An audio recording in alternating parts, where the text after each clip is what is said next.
சாப்பாடு இல்லை என்று இருக்கவே இருக்காதாம்.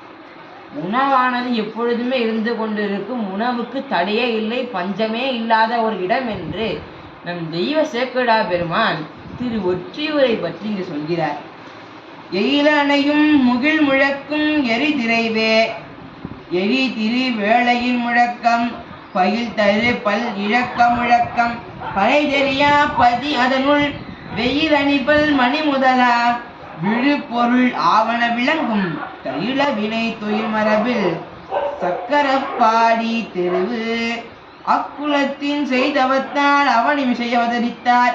மிக்க பெரும் செல்வத்து மீக்கூற விளங்கினார். தக்க புகழ் கலியனார் எனும் நாமும் தலை நின்றார். முக்கண் இறைவனார்க்கு உரிமை தொண்டின் நெறி முயல்வார். நம்முடைய கலிகநாயகனார் திரு ஒற்றியூரனுக்கு அவதாரம் செய்தவர். நல்ல செல்வந்தராக இருந்தார். எல்லாம் வல்ல பெருமானுக்கு உரிமையாக எல்லாம் வல்ல பெருமானுக்கு என்னென்ன செய்ய முடியுமோ என்று அனைத்தையும் செய்தார்.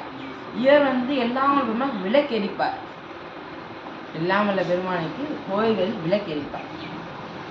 எனவே ஒவ்வொரு நாளும் உடைவிடாமல் விளக்கு எரித்து கொண்டே வந்தார். எல்லாம் வல்ல பெருமான் பார்த்தார், இவர் எப்படிப்பட்டவர், இவர் தொண்டு என்ன, இவர் தொண்டில் அவர் கொண்டிருந்த உறுதிப்பாடு என்ன என்று உலகிற்கு உணர்த்த வேண்டும், உலக மக்களுக்கு தெரிய வேண்டும் என்று பெருமான் எண்ணினார்.